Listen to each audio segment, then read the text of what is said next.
Bonjour à tous, avec l'aide de Dieu nous allons étudier le traité Sota d'Af Mem Vav Amud Bet. On est encore dans le contexte de la Egla Arufa, c'est-à-dire la Torah dit que si on trouve un cadavre, on ne sait pas qui est-ce qui l'a tué, eh bien il y a un processus à suivre. Et ce qui nous intéresse, donc on va prendre une génisse et qu'on va décapiter du côté de la nuque. À quel endroit on fait ça? Un endroit qui s'appelle Nachal Eitan, c'est-à-dire une vallée donc qui est Eitan. Justement, discutons sur cela. On est sur la dernière ligne de Mem Vav Amud Aleph 46a, la dernière ligne, et on va apprendre 46b. Tanura Bana, nous sages enseignés, Minayin le Eitan Shokash, et d'où on apprend dans la Torah que Eitan signifie quelque chose qui est dur. La réponse est le Shenem, car il est dit, on tourne la page, donc Mem Vav Amud Bet 46b, il est dit Eitan Moshavecha, Simba Selakinecha, puissante est ta demeure. Donc Eitan, langage de puissance. Et dans un rocher se trouve ton nid. Ici, on voit donc le parallèle entre la première partie du verset et la deuxième partie du verset. Donc la première partie du verset qui dit Eitan et la fin du verset qui dit Sela. Donc Eitan et Sela, c'est une ressemblance. De la même manière que Sela, c'est un rocher, donc quelque chose qui est dur. De la même manière aussi, Eitan correspond à quelque chose donc, qui est dur. Comme Rashi nous dit en haut à droite le Rashi. Eitan Moshavecha vesim Sela Kinecha. Alma. Donc on voit que Eitan ou Sela, que Eitan, c'est un rocher, donc quelque chose qui est dur, Ethan. Mais encore une preuve sur cela. Le verset dit Shimwarim edriv Hashem. Écoutez les montagnes différentes d'Hachem. Vea etanim mosde aretz. Et etanim, donc qui est le pluriel de etan, les puissants fondements de la terre. Donc encore une fois, dans le même esprit ici, on a le début du verset, la fin du verset, qu'on a dans la première partie qui dit donc, écoutez, les montagnes, et à la fin il y a écrit Etanim, Etanim donc qui est comparé aux montagnes, de la même manière que les montagnes, comme Rashi nous dit, Mosde Aretz Em Harim, sont les montagnes qui sont le fondement de la terre, Vechol Har Shel Avanimu, et toute montagne, c'est une montagne donc, qui est en pierre, c'est de la roche, du roche.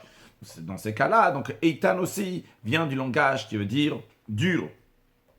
Deuxième explication, à Cheirim Omrim, d'autres disent, non, Eitan ne veut pas dire un endroit qui est dur. Et dans ces cas-là, donc, il n'y a pas d'obligation de faire la Egla Arufa dans un endroit, un terrain qui est dur. Eux disent que l'expression de Eitan Shu Yashan, ça veut dire qu'il y a un endroit qui est ancien. Shenema, car il est dit Goy Eitan ou c'est un peuple qui est Eitan, Goy Meolamu, un peuple qui est depuis le début du monde, qui est là depuis toujours.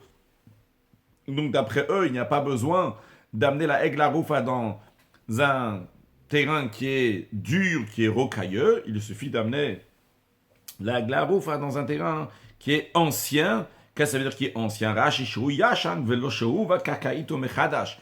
Mikakachite, pas qu'on a amené de la terre d'ailleurs, qu'on a amené à cet endroit-là, mais qu'il est ancien, donc il a toujours été ici. Bien, Mishnah nous avait dit que cette génisse-là, on va la décapiter avec un couteau par l'arrière du cou. La Gemara, elle demande Maïtama, quelle est la raison? Alors la question de la Gemara Maïtama, quelle est la raison? C'est pas juste quelle est la raison, mais surtout d'où on apprend que l'endroit où on va décapiter la génisse, ça va être à niveau du cou. C'est-à-dire, le oref, la nuque en hébreu, c'est l'endroit donc, qui est face au visage. Donc c'est cet endroit-là. Nous, quand on décapite à l'endroit qui est plus bas, qui est face au cou. Et ce qu'on appelle dans la Torah mimoul orpo. Moul orpo, ça veut dire face à la nuque. Et d'ailleurs, comme on va voir dans la suite, mais là je lis un Rashi qui est écrit ailleurs, dans Vayikra, lorsqu'il parle justement du Khatataov, du sacrifice expiatoire de l'oiseau qu'on amène au Kohen, et que là-bas, donc, il doit être molek, donc là, il va tuer l'animal donc du côté de la nuque. Là-bas, il y a écrit qu'il le fait moul orpo. Moul orpo, donc face à la nuque. Et Rashi là-bas, il explique face à celui qui voit la nuque. Qu'est-ce que ça veut dire, Rashi là-bas, il explique? C'est quoi face à celui qui voit la nuque? C'est la longueur de toute la partie arrière du cou. Donc, il y a la partie arrière du cou donc, qui descend en dessous de la nuque et qui voit donc la nuque. Et c'est à cet endroit-là qu'on fait ce qu'on appelle la melika. Donc, tuer l'animal. Donc, ici aussi, qu'on apprend malak, la mélik, de la même manière que là-bas, la mélika, donc le déchirer l'animal, déchirer la tête de l'animal, c'est moulorpo, donc face à la nuque. Et donc, non pas exactement au niveau de la nuque. La même manière ici aussi, en ce qui concerne la Egla Arufa, lorsqu'on dit qu'on va le décapiter, où est-ce qu'on va le faire? Ça ne va pas être au niveau de la nuque, mais ça va être aussi mimoul orpo, donc face à la nuque. La Gemara demande, d'où on apprend ça? Que la décapitation se passe face à la nuque. Et la Gemara répond, parce que Gamar Arif Arif Amechatataof, on apprend le sujet de Harifa, cette décapitation qui est faite donc au Oref, qui littéralement veut dire la nuque. On l'apprend de la Melika, la manière qu'on déchire ce sacrifice expiatoire, donc qui est dans Khatataof, donc la volatile qui est expiatoire, que là-bas aussi, la Torah dit Umalaket Rosho, Mimulorpo, qui va déchirer sa tête, donc face à la nuque, comme Rashi nous dit. Ah, il y a un Rashi avant, aucun rapport. Goy Meolamu, Ainu Yashan, donc une nation qui est ancienne, qui est là depuis toujours, donc ce qui est ancien. Revenons au contexte. Donc, Rashi Mechatataof, donc du sacrifice expiatoire, donc la volatile de l'oiseau, dictive bar, il est écrit à son sujet Mimoul Orpo. Orpo, qui veut dire la nuque, donc Mimoul Orpo, face à la nuque. De la même manière aussi, la Egla Arufa est fait face à la nuque, donc à cet endroit-là. Après, on avait appris dans la Mishnah, comme Asomilizrom, il est abet, que l'endroit dans lequel on a fait la Egla Arufa, on n'a pas le droit de semer là-bas et de travailler dans cet endroit. Tano Rabbanan sage enseigné l'expression qui dit Asher lo ye'avedbo velo izarea. La Torah dit Asher lo ye'avedbo. Donc une vallée, donc Eitan, dans laquelle aucun travail ne soit fait. On traduit comme ça, lo ye'avedbo, aucun travail ne soit fait. Velo izarea, et qui ne va pas être ensemencé. Alors, l'Ishe Avar, la Torah, quand elle nous dit, juste de manière très neutre, elle nous dit Loye Avedbo, que aucun travail ne soit fait, eh bien, il s'agit qu'il n'y a aucun travail qui a été fait dans le passé. D'Ivri Rabbi Yoshaya, c'est les paroles de Rabbi Yoshaya. Parce que quand on dit Loye Avedbo, aucun travail ne soit fait, c'est que c'est un fait. Il y a une terre ici, qu'il n'y a aucun travail qui a été fait sur cette terre. Ça, c'est les paroles de Rabbi Yoshaya. Rabbi Yonatan, mais Rabbi Yonatan dit Lehaba. Le verset renvoie au futur pour nous dire que dans l'avenir, dorénavant, cet endroit-là n'a pas le droit d'être travaillé. Rava, il explique cette discussion. Il nous dit comme ça Lehaba, pour l'avenir, découlé Alma, tout le monde, aussi bien Rabbi Yoshaya, aussi bien Rabbi Yonatan, l'obligé, ils ne sont pas en désaccord. Ils sont d'accord que dans l'avenir, dans le futur, c'est sûr qu'on n'aura pas le droit de travailler cet endroit-là. Et Rabbi Yonatan et Rabbi Yoshaya. Leur discussion, elle est sur le passé. D'ailleurs, d'abord voyons, dictive Velo Izarea. Il y a écrit et que ne puisse pas être ensemencé. Velo Izarea, tout le monde est d'accord que ça, il s'agit donc pour l'avenir. Donc à l'avenir, c'est sûr que ni travailler, ni ensemencer. Ça, on est d'accord. Qui pligue, et quand est-ce qu'ils sont en discussion, Rabbi Yoshaya et Rabbi Yonatan? Les chez Avar, sur le passé, sur ça, il y a un désaccord. Rabbi Yoshaya, lui, qui interdit. Il dit que cet endroit-là, c'est un endroit qui n'a jamais été travaillé. Le Savar, lui, il pense. Il dit, Miktiv, Velo Yehoubad, est-ce qu'il est écrit que cet endroit-là ne sera pas travaillé à l'avenir? Non, la Torah, elle a dit, un endroit dans lequel aucun travail ne soit fait. Donc, lui dit, aucun travail ne soit fait, c'est-à-dire que cet endroit-là n'a jamais été travaillé. Rashi, Miktiv, Velo Yehaved, est-ce que Velo Yehoubad? Est-ce qu'il est écrit qu'on ne va pas le travailler à l'avenir? Il y a différentes versions ici, ce qui veut dire Velo Yehoubad ou Velo Yehaved, mais quoi qu'il arrive d'après l'une et d'après l'autre, ça veut dire qu'on n'a pas le droit, il ne faut pas que ça ait été travaillé dans le passé. On va expliquer d'après la version, donc il dit Velo Yehaved, que ça ne sera pas, Velo Yehaved, que le travail n'a pas été fait là-bas. Et avec Tiv, un Rachid d'abord. Koulé alma l'obligé, il n'y a pas de discussion. Des actifs, car il est écrit Velo Izarea. Il est écrit donc il ne sera pas ensemencé à l'avenir. Mashma lehaba, ça veut dire au futur. Pourquoi ça veut dire au futur d'après tout le monde? Midilo, qui va asher lo Izara. Le fait qu'il n'y a pas écrit va asher lo Izara, un endroit dans lequel le mot asher n'a pas été écrit. Si vous remarquez dans le verset, il y a écrit ils vont l'amener dans un endroit. Le verset exactement. Asher lo ye'avedbo velo izarea. Donc il y a le mot asher, laquelle, une terre, asher lo ye'avedbo, qui ne sera pas travaillée. donc on dit qu'il n'a pas été travaillé. Velo Yizarea, et qui ne va pas. Il n'y a pas écrit va asher lo Yizarea. Le mot asher, donc il réfère au passé. Donc ici, il n'y a pas écrit. I avec ti, donc déactive lo Yizarea, mashmale haba, c'est à l'avenir. Midlok, ti va asher lo Yizarea. Si avec va asher lo Yizarea. Dans ces cas-là, de mashmale shavar, on leur dit c'est le passé, parce que le terme de asher nous réfère au passé.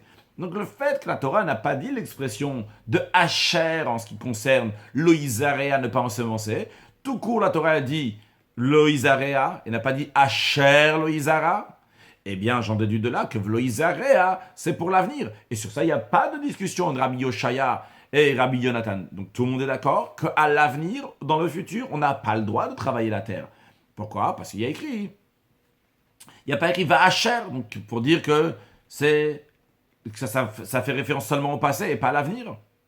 Par contre, Miktiv veloye aved, est-ce qu'il est écrit Rachel explique, I avec Tiv el Nachal Eitan. S'il y avait écrit, donc, on va amener cet aigle à Aroufa à cette vallée de Eitan, veloye aved bo, et on ne va pas travailler là-bas. Avec mashmale là-bas, très bien, je serais d'accord, j'aurais dit, s'il y a écrit veloye aved bo, pas va asher loye aved bo, s'il y avait écrit juste veloye aved bo, j'aurais dit que c'est que au futur. Ah voilà, hashtag Rabbi Yoshé te dit, mais vu qu'il est écrit Asher, il faut rajouter le mot Asher ici. Asher lo yavet, vu qu'il a écrit le mot Asher il change tout. Mashval she'ava. L'expression de Asher nous dit que ça veut dire au passé. Que dans le passé, c'est une terre, un terrain, un endroit qui n'a pas été travaillé. Car des Asher, l'expression de Asher, l'avlachon tsavaou, c'est pas un ordre pour l'avenir, pour te dire que dorénavant, tu n'as pas le droit de travailler là-bas. C'est pour te dire, c'est un endroit, c'est un fait, c'est comme ça. Cet endroit-là n'a pas été travaillé. Comme ça, Rabbi Yoshaya a traduit le mot Asher. Et c'est la raison pour laquelle que Rabbi Yoshaya nous dit. Il y a aussi ici une histoire du passé. Vrai, il y a le futur que j'apprends de Velo Yizarea, qu'on ne va pas semer cet endroit à l'avenir. Mais le fait qu'il y a écrit Asher, Loye Aved, la première partie du verset qui parle du travail tout court, et là-bas il y a écrit Asher, le mot Asher fait référence au passé. C'est la raison pour laquelle Rabbi Yoshaya a dit cet endroit-là n'a pas été travaillé avant qu'on amène cet aigle à Aroufa, en plus du fait que dans l'avenir, on ne va pas travailler là-bas non plus. Ça, c'est ce que Rabbi Yoshaya nous dit. Ve Rabbi Yonatan. Donc, je répète la ligne de Rabbi Yoshaya avant Rabbi Yonatan, comme on l'a appris avec le commentaire de Rashi et la version de Velo Aved. Rabbi Yoshaya Sava, Rabbi Yoshaya, il pense, Miktiv, est-ce qu'il est écrit Velo Aved? Il n'est pas écrit Velo Aved. Il n'y a pas écrit l'expression Va Asher Lo Aved qui n'a pas été travaillé.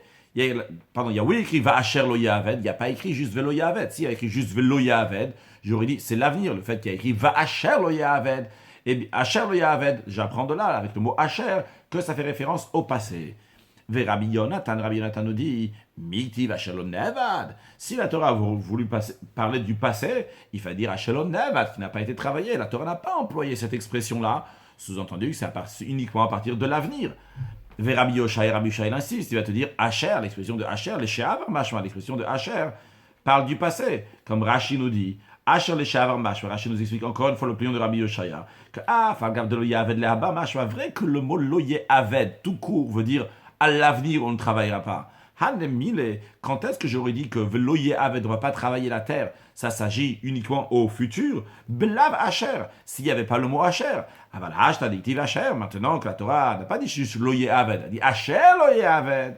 Alors, Koch est obligé de dire que Mouchachalad le Shavaro, ça vient prouver, ça nous oblige à dire qu'il s'agit aussi donc du passé, que cette terre-là n'a pas été travaillée, parce qu'il y a écrit Asher. Rabbi Yonatan, qu'est-ce qu'il va faire avec l'expression de Asher?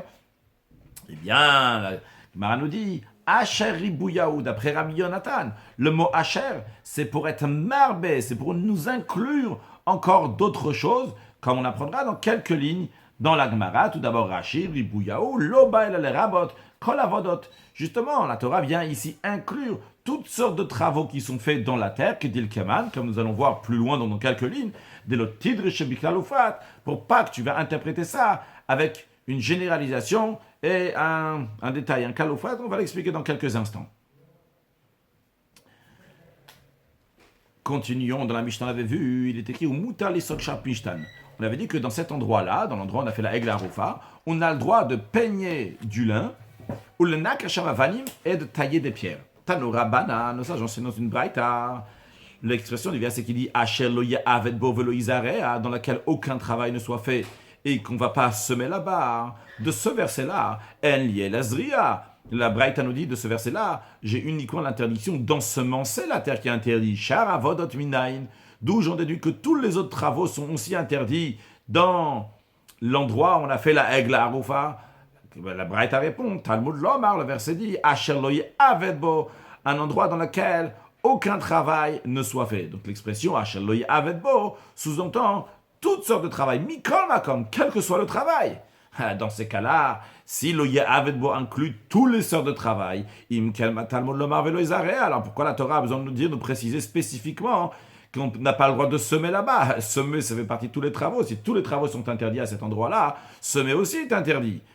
Eh bien oui, comme la Torah a insisté sur nous donner un exemple. Pourquoi? L'Omar Lacha, pour te dire, en effet, tous les travaux sont interdits, mais tous les travaux qui ressemblent à Zriya, quelque chose qu'on sème. Ma Zriya meyuchedet shibik gufa shel kaka, la même manière que semer, c'est quelque chose de bien spécifique.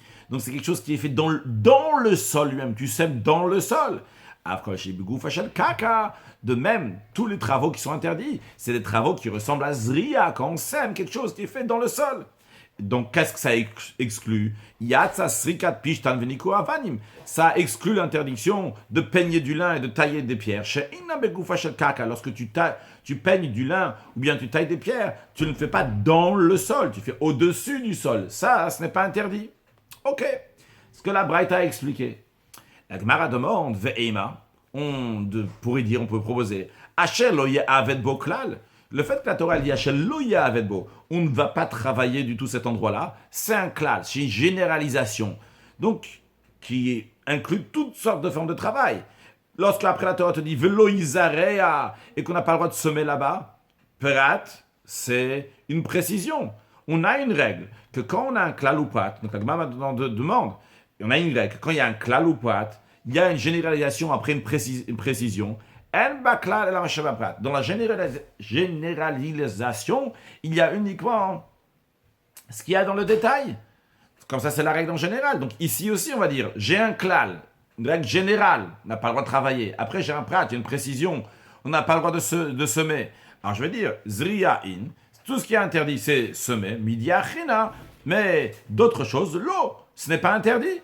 Bien qu'il y ait écrit au début l'eau ya'aved ne pas travailler, mais après il y a un prat, il y a un détail. Le klal, la généralisation, inclut que le détail. La Gemara dit non.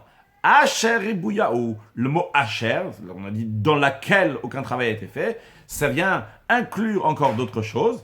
Et si on se rappelle, donc il y a quelques lignes, Rabbi Yonatan nous disait que le mot asher pour lui c'est ribouya, c'est pour inclure d'autres choses. Et en effet, qu'est-ce que ça vient inclure donc les autres choses? Ça vient inclure les autres travaux, comme on avait vu dans le dernier Rashi qu'on a étudié, que Rashi nous disait que d'après Rabbi Yonatan, l'expression de asher, elle vient ici rajouter kol avodot, tous les travaux, non pas seulement zriya, semer, mais tous les autres travaux. Si on n'avait pas le mot asher pour inclure les autres travaux, j'aurais dit en effet qu'il y a le klal ou prat, j'ai une règle générale, donc il dit Asher lo ya'aved, on n'a pas le droit de travailler dans cette terre. Et après on nous dit lo yizarea, j'aurais dit donc c'est le prat, c'est le détail, dans ce klal, il y a seulement ce prat, seulement ce détail, seulement cette interdiction de semer et pas d'autre chose. Le fait qu'il y a écrit Asher, ça vient inclure encore tous les autres sortes de travaux. Continuons, la Gemara nous dit qu'il y avait écrit dans la Mishnah que Ziknei rochatzim yedem, que les anciens de la ville se lavent les mains avec de l'eau dans l'endroit où on a décapité cette génisse. Tanora Banosage enseignait, il est écrit que tous les anciens de cette ville qui sont le plus proches du cadavre, ils vont se laver les mains sur cette génisse qui a été décapitée dans la vallée. Alors, cette expression, à la Egla Arufa Banachal, cette génisse qui a été décapitée dans la vallée. Imaginons que la Torah l'avait dit, ils vont se laver les mains à la Egla, sur la génisse. On aurait su qu'on parle bien de cette génisse-là, on ne parle pas d'une autre génisse, c'est tout le contexte qu'on est en train de parler, c'est la génisse qui a été décapitée. Chez Talmud Lomar Arufa, donc le verset n'avait pas besoin de dire la génisse décapitée, le Arufa, il n'y a pas besoin de dire ici. Talmud Lomar Arufa, pourquoi il y a besoin de souligner la génisse décapitée, comme Arifat Hashadag, là, pour nous enseigner que le rassemble des mains, il doit être fait à l'endroit où on a décapité la génisse, d'après certains, l'explication ici de la Gemara, c'est que si la génisse, on l'a mis ailleurs, quelle que soit la raison, eh bien quand même, il faut rester à cet endroit-là, dans cette zone ou sur cet endroit-là, pour faire se laver les mains. Tanya, pardon, d'abord il y a le shafot adamas venu le rao. Après, la Braïta explique ce qui est écrit dans la suite du verset que le tribunal va dire nos mains n'ont pas versé ce sang et nos yeux n'ont pas vu. La Braïta demande est-ce que ça va monter à l'esprit que c'est les anciens du tribunal, c'est eux qui ont versé ce sang, qui ont besoin de se justifier, dire c'est pas nous qu'on a versé ce sang? La Braïta répond, ici, ce qu'ils veulent dire, que c'est pas nous qu'on a versé ce sang, c'est-à-dire même de manière indirecte, ce n'est pas nous. On n'a pas vu cette personne, il n'est pas venu à nos mains, on ne l'a pas rencontré, et qu'on l'a laissé aller au ptarnou, blomezonot, sans lui donner de provisions. Car si on l'avait rencontré, on ne lui avait pas donné de provisions, c'est peut-être à cause de nous, en effet, qu'il y a eu ce meurtre, parce qu'il n'avait pas de quoi manger, il est parti vers quelqu'un pour lui voler son manger parce qu'il n'avait pas le choix, il devait absolument manger, et que là, il y a eu donc ce meurtre. Donc le Beddin, le tribunal, de manière indirecte, les anciens de la ville auraient été coupables. Donc justement, il dit, non, c'est pas nous. De même, ils disent, on l'a pas vu et laissé sans escorte. En effet, que si on l'avait vu, on aurait escorté, on aurait ramené quelqu'un pour l'accompagner, et cette chose-là ne serait pas arrivée, il n'y aurait pas eu de meurtre. Suite à cette idée que le tribunal n'a pas laissé la personne sans le via, sans que personne va le raccompagner, sans le vaya, eh bien, à la suite de ça, Tanya, on enseignait une braïta, Aya Rabbi Meir Omer, Rabbi Meir disait, Kofim la le vaya, qu'on force le tribunal, comme Rashi nous explique, Kofim la le vaya, Kofim Mishainu Rotzelela va te travers en force, celui qui ne veut pas accompagner son ami, la derrière en chemin, chez Ilaveo, qui va le accompagner. Donc c'est le Bedin, le tribunal, qui force quelqu'un à accompagner son ami. Et encore un point, le salaire de la levaya d'accompagner, de la récompense, n'a pas de limite. D'où on apprend ça, que c'est très important, que le salaire n'a pas de limite, la récompense n'a pas de limite. Shendema, comme il est dit, là-bas dans le contexte, c'était lorsque les Juifs sont entrés en Eretz Israël et ils allaient faire la conquête donc des villes de partout. Il y avait donc la tribu de Ephraïm et Menache qui voulaient faire la conquête de Bethel et ils ne trouvaient pas la porte était cachée. Et ils ont vu quelqu'un qui sortait de la ville, mais ils ne savaient pas d'où il était sorti, où elle était la porte donc pour rentrer et pour sortir. Donc Vayom, ils ont dit à cette personne-là, montre-nous l'accès à la ville. On va faire avec toi de la bienveillance. Ou qu'il est écrit qu'en effet, qui leur a montré l'accès à la ville. Et comme on verra dans la suite, qui leur a montré vraiment juste avec une allusion, ou avec la bouche, il leur a fait un signe, ou bien qu'il leur a fait un signe avec le doigt, juste pour montrer où c'était. Et en effet, quelle bonté ils ont fait avec lui. Toute la population de cette ville, et ils les ont tués à l'épée. Et cet homme-là, donc il leur a montré l'entrée à la ville, et toute sa famille de cet homme, ils l'ont renvoyé sans faire du mal. Dans une autre braïta, c'est ramener qu'est-ce qu'ils ont fait, qu'est-ce qu'il a fait cette personne. L'homme, il est parti dans la terre de Chit, il a construit une ville, il a appelé cette ville-là Luz. Et la fin du verset, c'est Rushma Adayamazé. C'est son nom jusqu'à ce jour. Comme on verra dans Rashi, c'est important quand on dit jusqu'à ce jour, c'est qu'elle est restée comme ça jusqu'à ce jour, jusqu'à aujourd'hui. Qu'est-ce qu'il y a de spécial dans cette ville qui était exceptionnelle pour cette personne qui a aidé et que la Gemara considère qu'il a accompagné les gens à la ville, bien qu'il leur a juste montré le droit, comme certains apprennent de ça que justement, la notion de levaya, c'est d'accompagner quelqu'un, c'est lui montrer la direction. En tout cas, ça fait partie de la levaya, d'accompagner quelqu'un quand tu lui montres la direction. Il y a écrit à propos de cette ville-là, Tanya, c'est dans une braïta, que Luz, cette ville-là, donc de Luz, c'est celle-là chez Tzovim Batrel, dans lequel on teint le trelet. Le trelet venait d'ailleurs, cette teinture de bleu azur vient d'ailleurs. Mais où est-ce qu'elle était teinte? Elle était teinte dans un endroit qu'il a une bonne atmosphère, spécialement pour que ça va sécher bien là-bas, et ça va bien prendre sur les tissus. Et où est-ce que c'est cet endroit-là? C'est la ville de Luz. De même, donc, si c'est cette ville-là, donc c'est une ville dans laquelle il y a eu une bonne parnassa, grâce à ça, il y a une manière de bien gagner sa vie. De même, encore une autre qualité dans cette ville, Hilus Shiba Sancherir Velo Bilbela. Sancherir, que lui, il avait son habitude, c'était d'aller dans les endroits. Il ne tuait pas les gens quand il faisait la guerre, il les prenait d'un endroit et ils les amenait ailleurs. Sûrement, il tuait aussi des gens, mais en tous les cas, essentiellement, il prenait des peuples, il les mettait, qu'ils habitaient dans un endroit, il les mettait dans un autre endroit, ce que Sancherir faisait. Et pourtant, cette ville-là, Sancherir est devenu Velo Bilbela, il n'a pas bouleversé, il n'a pas fait exiler les habitants pour les remplacer avec d'autres. De même, c'est cette ville-là que Nebuchadnezzar est venu et il n'a pas détruit cette ville. Et encore plus que ça va, même l'ange de la mort, il n'a pas la permission de passer là-bas. Comment les gens ils meurent à la fin de leur vie? Ils veulent plus vivre déjà. Comment ils meurent?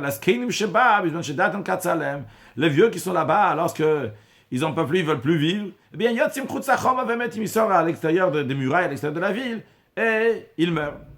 On voit en tous les cas que cette personne-là, le fait qu'il a aidé, donc il a fait une leva, il a accompagné, il a montré la direction de la ville, grâce à ça, eh bien, il a eu un endroit qui est extraordinaire. D'où on apprend toutes ces choses-là. Rashi nous dit que Vayika Shma Luz, Seifedika, à la fin du verset, Yishma Dayamazeh. C'est le nom de cette ville-là jusqu'à aujourd'hui. A priori, Rashi n'avait pas cette version dans la Gemara. Non, là, dans la Gemara, en tous les cas, Yishma Dayamazeh. Ou Mine Yalif. Peut-être Rashi avait la version juste, il veut nous dire que Mine Yalif, de la fin du verset dans lequel il y a écrit, c'est son nom jusqu'à aujourd'hui. On apprend que Delonit Balbela, elle n'a pas été bouleversée par un Sancherir. Velo Charva, qui n'a pas été détruite par Nebuchadnezzar. D'où on apprend de ce verset, d'où on apprend ça, le fait qu'il y a écrit Shema Dayomazé, son nom jusqu'à aujourd'hui. Rashi nous dit que d'Amrinan, comme on dit ailleurs, que Kol Makom Shenamar Adayomazé, chaque fois qu'il y a un endroit qui est écrit jusqu'à aujourd'hui, ça veut dire le Olam ou l'Olme Olamimu. C'est quelque chose qui est à l'éternité. Alors la Gemara la Braïta veut tirer une conclusion de tout ça pour la récompense de raccompagner Valodvarim Kavachomer. N'est-ce pas? C'est à Kavachomer, ça n'a plus votre raison. Déjà ce Cananéen, le Cananéen avant que la terre d'Israël était de la terre de Canaan. Donc ce Cananéen qui habitait là-bas, il n'a pas parlé avec sa bouche. Il n'a pas marché avec ses pieds. Il s'est contenté juste de désigner l'accès à la ville. Pourtant, il a causé un sauvetage, un salut pour lui-même et sa postérité jusqu'à la fin des temps. Alors, Michéos, c'est le Vayeber Aglav, celui qui accompagne avec ses pieds. Alachat Kama Vekama a plus votre raison qu'il a une récompense qui est sans limite. En tous les cas, on a dit que cette personne-là, il n'a pas montré, il n'est pas accompagné avec les pieds. Comment il a montré l'accès à la ville? Il dit on a dit aussi qu'il n'a même pas parlé ni accompagné. Alors qu'est-ce qu'il a fait? Chizki a dit qu'il a tordu sa bouche il a indiqué avec sa bouche, il a tordu dans une certaine direction pour qu'il comprenne que c'est là-bas. Rabbi Yochanan a dit qu'il leur a montré avec son doigt. Rashi chez le Tiber Befiv, il n'a pas parlé avec sa bouche. Des loctives, el avayarim, tout ce qui est écrit, qu'il leur a montré. Betzbao au Bakpim Sataim, qu'est-ce que ça veut dire Vayarim leur a montré? Il leur a montré, c'est ou bien avec le doigt, ou bien en tordant ses lèvres pour le montrer dans une certaine direction, que Dilkaman, comme on va le dire plus loin, donc nous on a déjà fait sur le texte de la Gemara, ce que Rashi nous dit ici. Donc en tout cas, il n'a pas parlé. Et pourtant, il a eu un si grand salaire. Donc à plus forte raison, celui qui accompagne avec les pieds. La Gemara conclut ce sujet en disant que Tanya Kevat et Rabbi Yochanan enseigné comme Rabbi Yochanan qui dit que c'est avec le doigt. Il y a écrit parce que ce Cananéen leur a montré le chemin de son doigt. Il a causé le salut pour lui-même et sa postérité jusqu'à la fin des temps. Continuons dans le sujet de Levaya, comme un Rashi, ou le Zarwa, sa descendance, que d'Amrinan, comme il est écrit, que l'ange de la mort, il ne domine pas, il ne peut pas les tuer tant qu'ils sont dans la ville. Donc on voit qu'il y a du bien même pour les générations à venir. Rabbi Yehoshua ben Levi, on va continuer maintenant à parler donc l'importance de Levaya d'accompagnement. Rabbi Yehoshua ben Levi dit, celui qui est en chemin et qui n'a pas d'escorte, il doit s'adonner à l'étude de la Torah. Il a dit car ils sont un gracieux accompagnement pour ta tête. Et des colliers à ton cou. De quoi s'agit-il? Il s'agit donc de l'étude de la Torah. D'ailleurs, dans les commentaires, c'est dit qu'un juif doit toujours étudier la Torah. Comment on peut dire que juste s'il n'a pas accompagné, il doit étudier la Torah? On dit que, si on parle d'un cas, qu'il a le droit de ne pas étudier la Torah à ce moment-là. Par exemple, il est occupé avec son commerce, il a des pensées de commerce, quelque chose comme ça. Encore une chose que Rabbi Shua ben Levi, dans ce contexte, donc de levaya, d'accompagner quelqu'un, Rabbi Shua ben Levi, il va parler à Abraham, pour les 4 pas que Paro, qui était le roi d'Égypte, à l'époque d'Abraham, il a escorté, après qu'il a pris Sarah, après il a envoyé des gens pour l'escorter, que Paro, il a signé à Abraham des hommes qui l'accompagnaient à lui et sa femme, eh bien, il n'y a pas écrit combien il a accompagné, mais son minimum d'accompagnement, c'est au moins 4 pas. Donc on considère qu'il a fait 4 pas. Eh bien, pour cela, 4 pas, Nishtav de Banavarba Meotchana, il a pu asservir les enfants d'Abraham et en profiter pendant 400 ans. Il y a écrit, que la descendance d'Abraham elle était dans un endroit donc étranger de leur terre, et ils vont servir l'endroit où il est là-bas. Et ces gens-là, ils vont opprimer le peuple juif pendant 400 ans. Alors ça aurait pu être ailleurs, mais c'est tombé chez Paro par le mairie, donc il a accompagné Abraham. Ah, Marav Yuda Marav. Il y a un Rashi d'abord, chez Liva ou Paro, qui est comme est écrit, Vaïtsav alav Paro anashim, Vaïchachot, que Paro, il a assigné des gens pour qu'ils vont accompagner Abraham et sa femme. Amarav Yuda Marav, Rav Yuda le nom de Rav, Kol, Amelavet Ravero Arbamot Ba'ir, et Inonizok, quiconque accompagne son prochain sur 4 amas dans la ville, au début de son trajet, eh bien, son prochain ne va pas subir de dommages pendant son voyage. Et la Gemara, Rashi dit Enonizok, c'est qui n'est pas endommagé? Otoyot, c'est la derrière. Il ne s'agit pas de celui qui accompagne, mais c'est de celui qui va en chemin, que lui, il ne va pas être endommagé. La Gemara raconte une histoire dans ce sujet. Ravina, Alvele Rava Bar Yitzhak Abamot Ba'ir. Ravina, il a accompagné Rava Bar Yitzhak sur 4 amas dans la ville. Matalidezek, en effet, il y a un dommage potentiel qui a failli arriver à Rava Bar Yitzhak. Ve'itzil, et il a été sauvé, et c'est attribué au fait que Ravina l'a accompagné. Tanuraban, notre sage enseigne dans une braïta, Harav le Talmid, un maître qui accompagne son élève, Adibour Shalir, il doit l'accompagner jusqu'à l'extension de la ville. Iboura, c'est le langage d'une femme qui est moubère, qui est enceinte, donc qui a un ventre qui déborde ici, donc la ville qui déborde, qui va autour, comme Rashi nous dit, Adibour Shalir, chez Yotsemen, jusqu'à le Ibour de la ville, l'extension de la ville duquel il sort. C'est où l'extension de la ville, donc le plus loin, c'est-à-dire les maisons, les maisons de la ville, donc qui sont tous regroupées, et la maison qui est la plus lointaine et qui est encore considérée celle de la ville, c'est celle qui a 70 coudées et des shiraim, donc qui est un peu plus pas une coudée entière, donc c'est pas 71, c'est un peu plus que 70, donc à l'extérieur de la ville, jusqu'à là-bas, jusqu'à cette maison-là, le Rav doit accompagner l'élève. En ce qui concerne un chaver le chaver, un ami pour un autre ami, ou comme de traduire ici, chaver ici dans le sens d'un érudit en Torah, un autre érudit en Torah, Adrum Shabbat, il doit l'accompagner jusqu'à la limite de Shabbat, jusqu'au Trum de Shabbat, donc ça veut dire 2000 coudées après la dernière maison de la ville. Talmud le Rav, en ce qui concerne, je ne sais pas dit combien c'est une coudée c'est 48 cm, qui correspond environ à un demi-mètre. Donc on parlait de 70 coudées à l'extérieur de la ville, donc la dernière maison, c'est environ 35 mètres. Quand on parle de 2000 coudées, donc le trône de Shabbat, c'est environ 1 kilomètre. Talmud le Rav, en ce qui concerne donc un disciple pour son maître, combien il doit l'accompagner, En lo shiur, il n'y a pas de limite à cette distance, il doit l'accompagner. Mais pourtant la Gemara demande Vekama, jusqu'où il doit l'accompagner. Alors, d'après certains commentaires, la question elle est jusqu'à combien il va l'accompagner que ce soit considéré un accompagnement, parce que finalement, s'il n'y a pas de limite, il va faire tout le voyage avec lui, c'est plus un accompagnement, c'est voyager avec lui. Il n'y a pas écrit qu'il doit voyager avec lui, il faut accompagner. Donc finalement, c'est combien cet accompagnement, et que c'est encore considéré seulement un accompagnement, pas un voyage avec lui. Amarav Shachet, Rav Shachet dit, ad parsa, jusqu'à une parsa au-delà de la ville. Une parsa, ça correspond environ à 4 km. Velo Amara, elle dit attention, ça qu'on dit seulement une parsa, qu'il faut l'accompagner, c'est uniquement son maître, ce qui n'est pas son maître essentiel. Aval Rabom Mouvak, si c'est son maître essentiel, dans ce cas-là, Shlosha parsaot, il doit l'accompagner pendant 3 parsaot, donc qui correspond environ à 12 km. Rav Kana raconte une histoire que Rav Kana, Alvel Rav Shim Barashim Punara Betsin Nyata de Bavel. Il a accompagné Rav Shim Barashi juste depuis Pumnara jusqu'à un endroit qui s'appelle Betsinyata de Bavel. Rashi nous dit Betsinyata de Bavel, Makomu. C'est un endroit, Betsinyata de Bavel. Mais pourquoi il l'a appelé comme ça, Tsinyata? Parce que Bodé Kalimar, là-bas, il y a beaucoup de palmiers. Les palmiers sont appelés Tsinyata, comme Rashi nous dit, Kemot Tsine Arabazel. Quand dans la Mishnah de Souka, on parle là-bas de l'oulav qui est pris de palmiers, et là-bas l'expression elle est Tsine Arabazel, donc les palmiers du mont de Barzel. Donc on voit que tsinyata tsine, ça veut dire donc des palmiers. Ce qui va nous faire comprendre dans la suite de l'histoire qu'il y avait beaucoup de palmiers là-bas, qui matu hatam lorsqu'ils sont arrivés là-bas.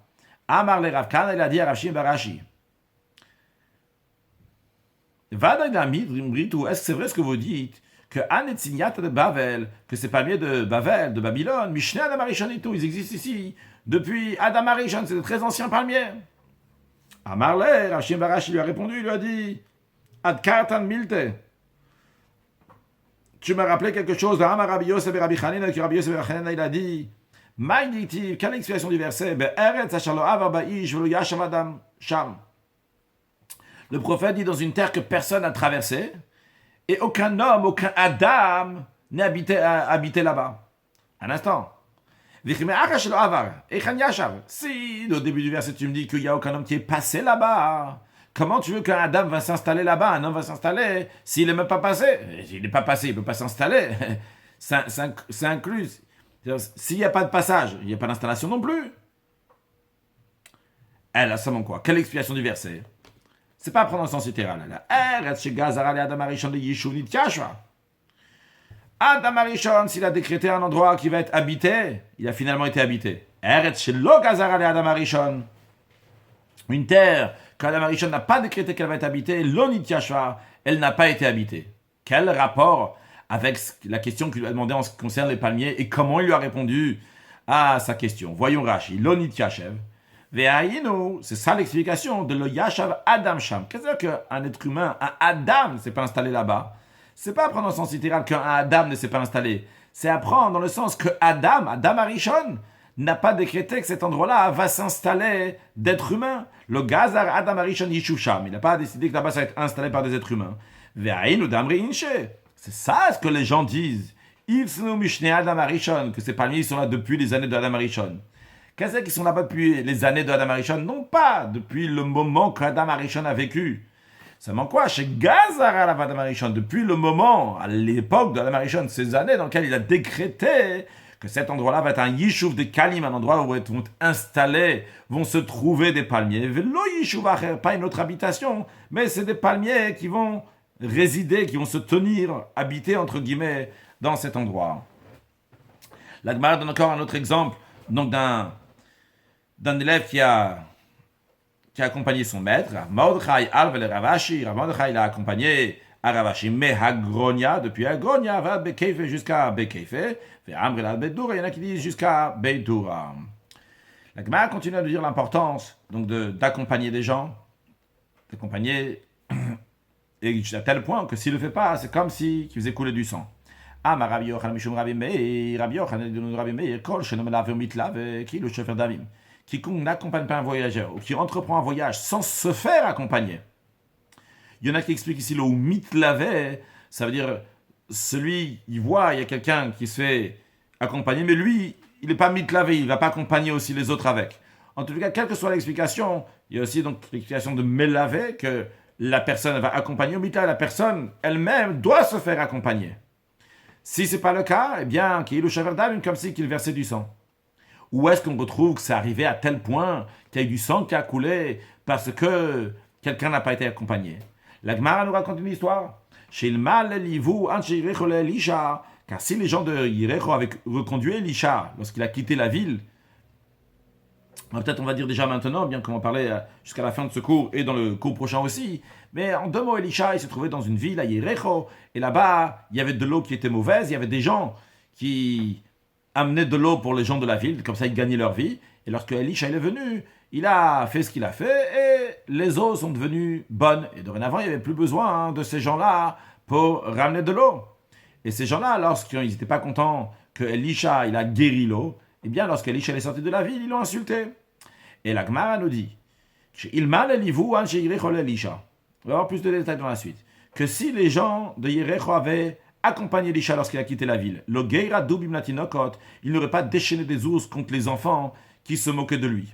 Shanamar, car il dit, Vayal Misham, il est monté de là-bas dans Yericho, Beth-El, vers l'endroit de la ville de Beth-El. Vo'ole Baderech, alors qu'il est en train de monter sur le chemin. Où n'est Arim Ktanim Yatsuminair. Des jeunes petits sont sortis de la ville, Vaïd Kalsubo, ils se sont moqués de lui. Vayom Roulo, ils ont dit Alle Kereach, monte, va-t'en, Kereach, chauve. Qu'est-ce qu'ils l'ont pris d'appeler tout d'un coup Elisha, chauve. Amroulo, ils lui ont dit à Elisha, allez, monte, va-t'en. Sheikirarta alenu tamakom. T'as rendu pour nous cet endroit chauve. Avant, on avait la parnassa, on gagnait notre vie. Maintenant, on n'a plus quoi gagner notre vie. Sheikirarta alenu tamakom. Rachid nous explique. Lorsqu'ils ont été mauvais, notre parnassa, notre manière de gagner la vie, c'était la havima, ils me donnent de l'eau, encore de vendre. Mais maintenant que l'eau elle est bonne, il n'y a plus de quoi vendre. La Gemara commente plus le verset. Il y a écrit on est harim ktanim, des jeunes petits. Qu'est-ce que ça veut dire? Des jeunes petits. Ils sont jeunes ou ils sont petits? Mayon harim ktanim, c'est quoi ces jeunes petits? Soit ils sont jeunes, ils sont petits. Rabbi Lazar il dit, c'est dans le sens profond, c'est pas au pied de la lettre apprendre qu'il était jeune ou petit. En ce qui concerne l'expression de Neharim, qui traduit littéralement par jeune, ici ça veut dire chez nous Harim inamitot, qui sont secoués, ils sont vides. Quand on secoue quelque chose, il n'y a plus rien après. Eux, ils sont vides de mitzvot. Et Ktanim, pourquoi ils sont petits, ils sont mineurs? Shayimikatne Emuna, parce qu'ils avaient une petite Emuna, ils avaient une petite foi. Rashimikatne Emuna, Shayodoagim, je sais pas ce qu'à pendant ça, ils pensaient qu'ils n'allaient plus avoir gagné leur vie, parce que l'eau a été guérie et que maintenant les gens ils ont de l'eau. Tana, c'est dans une braïta, une autre explication. Ne'arimayu. En vérité, c'était des jeunes, en effet. Mais ou bizbezu atzvam kiktanim. Mais ils sont qualifiés de petits parce qu'ils sont méprisés dans leur comportement. Ils ont agi comme des enfants. Mat kifla Ravios, il conteste l'interprétation. On a dit. Il dit, qui te dit que c'est ces explications-là, qu'ils sont vides de mitzvot et qu'ils sont Ktanim, parce qu'ils manquent de Emouna, Vedinma peut-être Al-Shem Koman. Peut-être le verset désigne, ça parle en nom de leur région, qui viennent d'un endroit qui s'appelle Neoran. Donc quand on dit Neharim Ktanim, c'est des enfants qui viennent de Neoran. Et c'est pour ça qu'on les appelle Neharim. Et c'est pas à traduire littéralement ni jeunes, ni qui sont Menouharim, qui sont vides de mitzvot. Et il ramène une preuve pour sa question, Rav Yosef. Il dit Miloktiv, n'est-il pas écrit Ve Aram Yatsug Dudim, que Aram est sorti en groupe à l'armée, Vayishbu Me'eret Israël, ils ont capturé d'Eretz Israël une petite Nahara. Nahara Ktana. Nahara, c'est une jeune fille. Et Ktana, c'est une petite. Et là-bas aussi, on demande la question, Vekashalan. On se la question, Nahara ou Ktana. Elle est Nahara, c'est une jeune femme, et en même temps, tu dis c'est une petite, ou l'un ou l'autre. Ve'amar Rabbi Pedat, il a dit, non, c'est pas une contradiction, c'est Ktana de Neoran. C'est une mineure de la ville qui s'appelle Neoran. Donc, dans le même ordre d'idée, on pourrait dire aussi, dans notre verset, que ces gens-là sont appelés Neharim, parce qu'ils viennent de Neoran. La Gemara dit non, on ne peut pas donner cette réponse. Hatam là-bas, l'homme faresh mekoma. Là-bas, on ne précise pas l'endroit où ils étaient. Donc c'est pour ça on dit, on ne sait pas d'où elle venait cette fille, on dit elle vient de Neoran. Par contre ici, le verset il précise d'où ils viennent. Où ils viennent, c'est Yerecho, comme Rashi nous dit, Dilma, la question, Ktanima, Mashaoutet, c'est vraiment des petits, Vachem Komam, Nikyo, Neharim, par rapport à leur endroit, ils sont appelés Neharim, Shayou, Min Neoram, c'était de Neoran. La Gemara dit non, on ne peut pas dire ça. Pourquoi? Hacham, Faresh, Komam, ici écrit clairement, ils viennent de Yerecho. S'ils viennent de Yerecho, tu ne peux pas dire qu'ils viennent de Neoran. La Gemara continue à expliquer donc des versets à ce sujet. Il y a écrit que Vayifen Acharav, que Elisha, il s'est tourné derrière lui, Vayarem, et il les a vus. Il les a maudits au nom d'Hachem. La Gemara demande Mara, qu'est-ce qu'il a vu? A priori, c'est en plus. Il s'est tourné et il les a maudits. Ça veut dire, il s'est tourné et il les a vus. La Gemara dit, Amara, Avram il a dit, Ramamash. Tout simplement, il les a vus. Qu'est-ce que ça change? Qu'est-ce qu'on a besoin de savoir qu'il les a vus? Et qu'il y a des Tanya. La réponse elle est parce que comme on enseigne dans une braïta, que Rabban Shimon ben Gamliel Omer, Rabban Shimon ben Gamliel enseigne, que chaque endroit, à chaque fois qu'il y a cette expression-là, que les sages ont posé leurs yeux sur quelqu'un, omita ooni. Les conséquences qui en résultent, c'est ou bien la mort, ou bien la pauvreté. En effet, ce qui est arrivé ici, c'est que le fait qu'il les a vus, c'est ça la klala, c'est ça la malédiction qu'ils ont eue, qu'ils sont morts à travers juste le regard de Elisha. Shmuel dit une autre chose. Qu'est-ce qu'il a vu? C'est pas dans le sens littéral. Il dira, il a vu que tous ces jeunes-là qui étaient là, leur mère les avait conçus le jour de Kippour, alors qu'on n'a pas le droit d'avoir de relation le jour de Kippour. Donc ils n'étaient pas aptes à être dans ce monde. Rabbi Yitzhak Naframar. Deuxième explication, c'est de Rabbi Yitzhak qui dit qu'est-ce qu'il a vu? Brulorit Ra'alam Kemorim. Il a vu qu'ils avaient des longues mèches de cheveux, donc en arrière, comme ça, comme à l'époque, les Emorim, donc les idolâtres, faisaient qu'ils laissaient donc les cheveux longs derrière. Il a vu donc que tous, ils se comportaient comme des Emorim. Émoréens en français. Rabbi Yochanan dit, Ra, il a vu, chez le Haïtabem, l'Achlochit Shel Mitzvah, il a vu qu'il n'avait pas d'humilité, il n'avait pas de trace de mitzvah, donc il méritait ce châtiment-là, il ne pouvait pas alléger leur châtiment. La Gemara demande sur cette dernière explication, donc il n'y avait pas de trace de mitzvah. Dilma peut-être, peut-être dans leur descendance, il y aurait quelqu'un qui va être fidèle au mitzvot. La Gemara répond que Rabbi Lazar il a dit Lobam velo bezara matzav kol hadorot, que l'Isha il a vu que ni dans eux ni dans la fin de toutes les générations il n'y allait pas avoir des gens qui allaient faire le mitzvot à travers eux, et donc il les a pas épargnés pour la descendance qui aurait peut-être fait des bonnes actions à bon comportement. Dans la suite de la Gemara, on verra d'autres explications.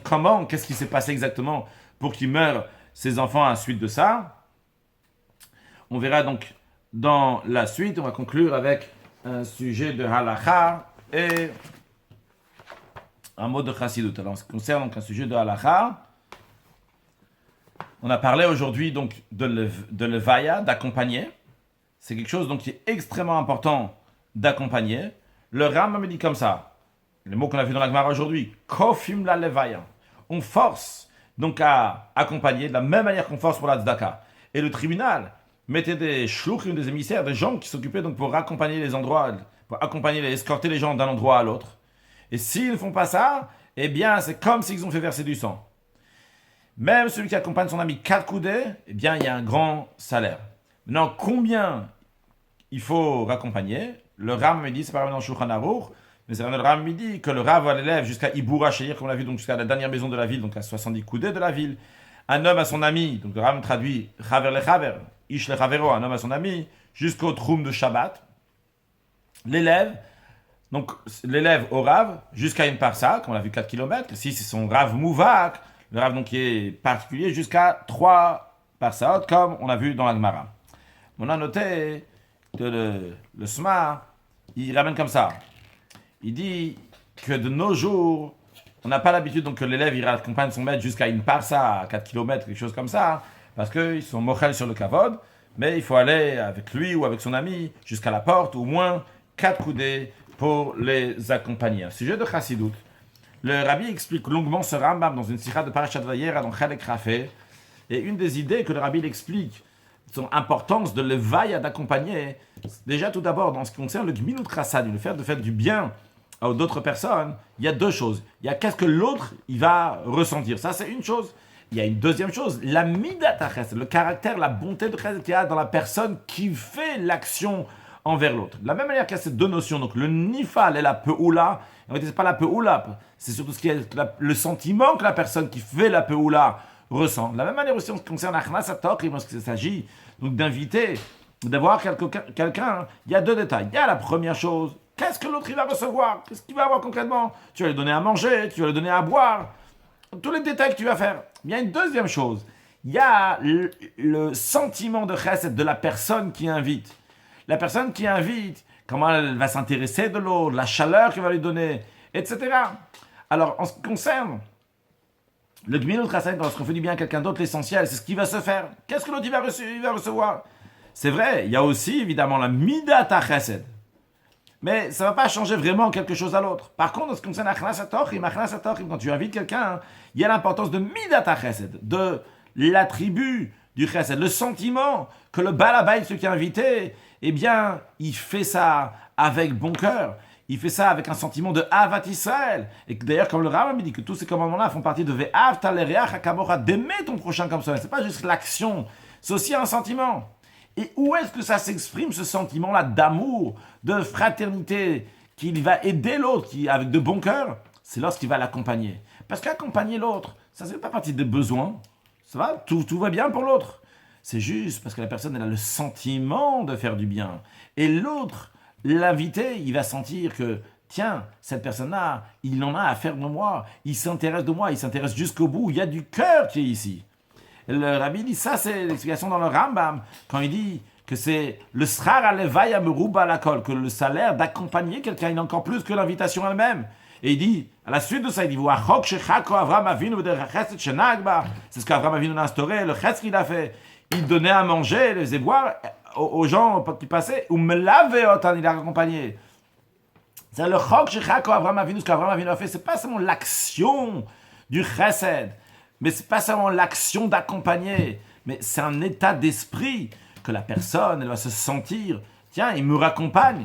Et si il ne raccompagne pas, eh bien, c'est qu'il ou chauffeur d'âme, comme si il versait du sang. Comme si il versait du sang, le rabbi explique. Ça veut dire, verser du sang, c'est faire honte à quelqu'un, que l'autre va sentir, bon, c'est vrai, il m'a aidé, mais il m'a aidé comme si je suis quelqu'un qui n'a pas le choix, donc ok, il m'a aidé. Mais là, le fait qu'il l'accompagne, eh bien, il lui montre que vraiment il est avec lui. L'autre, il n'a pas honte, il rougit pas, il n'y a pas de shvichut damim, mais au contraire, il le fait avant le bon cœur. D'ailleurs, cet esprit de ce sujet-là, on le trouve aussi dans la tzedaka, que c'est quelqu'un qui donne la tzedaka, et il partage avec lui donc le sentiment de difficulté avec l'autre, eh bien, c'est un très grand mérite que Dieu fasse que chacun de nous va rajouter des actes de bonté, de bienfaisance. Et par cela, on va amener la venue de Mashiach. Now, excellente journée!